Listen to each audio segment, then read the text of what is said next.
രാത്രി American market open ചെയ്തപ്പോൾ സ്വർണ്ണ വിപണിയിൽ വീണ്ടും വൻ മുന്നേറ്റം. നാളെ സ്വർണ്ണവില കൂടും. ഇന്നലെ രാത്രിയും ചാനലിലൂടെ പറഞ്ഞത് സ്വർണ്ണവില നാളെ കൂടുമെന്നായിരുന്നു. എന്നാൽ രാവിലത്തെ അപ്രതീക്ഷിത ഇടിവായിരുന്നു ഇന്ന് സ്വർണ്ണവില സ്റ്റഡിയാവാനുള്ള പ്രധാനപ്പെട്ട കാരണം. രാജ്യാന്തര വിപണിയിലും ഇന്ത്യൻ മാർക്കറ്റിലും നല്ല രീതിയിലുള്ള മുന്നേറ്റം തുടരുകയാണ്.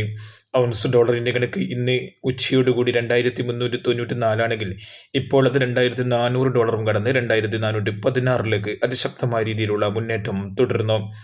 ഇന്ത്യൻ മാർക്കറ്റ് MCX 68,980 നിന്നും 69,542 ഉയരുകയാണ്.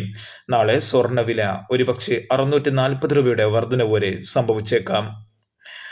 സ്വർണ്ണവില ഇന്ന് ഒരു പവന് 50,800 തന്നെ തുടരുകയായിരുന്നു. ഉച്ചക്കെല്ലാം മാർക്കറ്റുകൾ ഇടിവായിരുന്നെങ്കിലും രാത്രി അമേരിക്കൻ മാർക്കറ്റ് ഓപ്പൺ ചെയ്തപ്പോൾ സ്വർണ്ണ വിപണിയിൽ നല്ല രീതിയിലുള്ള മുന്നേറ്റം തുടരുന്നു. 24K തങ്കം വിലയും വീണ്ടും കുതിച്ചു കയറി. ഇന്ന് രാവിലെ 7,110 ആണെങ്കിൽ ഇപ്പോൾ അത് 7,130 എത്തി നിൽക്കുകയാണ്. 9 months ഗോൾഡ് വിൽക്കുന്നവർക്ക് നിർബന്ധമായും ഇന്നത്തെ ബോർഡറിൽ തന്നെ കിട്ടിക്കാണുമെന്ന് പ്രതീക്ഷിക്കുന്നു. വെള്ളി വില ഇന്ന് ഗ്രാമിന് 86-ലും 10 ഗ്രാമിന് 860-ലുമാണ് തുടരുന്നത്. സ്വർണ്ണവില ഇനി എങ്ങോട്ട് എന്നാണ് ഏവരും ഉറ്റുനോക്കുന്നത്. ഒരുപക്ഷെ സെപ്റ്റംബർ മാസം വരെ സ്വർണ്ണവിലയിൽ ഈ നില തുടർന്നേക്കാം. സെപ്റ്റംബർ മാസത്തോടുകൂടി ഫെഡറൽ റിസർവ് പലിശ നിരക്ക് കുറക്കുകയാണെങ്കിൽ സ്വർണ്ണവില വീണ്ടും കുതിക്കും. ഒരുപക്ഷെ വീണ്ടും പലിശ നിരക്ക് കുറക്കുന്നത് മാറ്റിവെക്കുകയാണെങ്കിൽ സ്വർണ്ണവിലയിൽ അതിശക്തമായ രീതിയിലുള്ള ഇടിവും നേരിട്ടേക്കാം.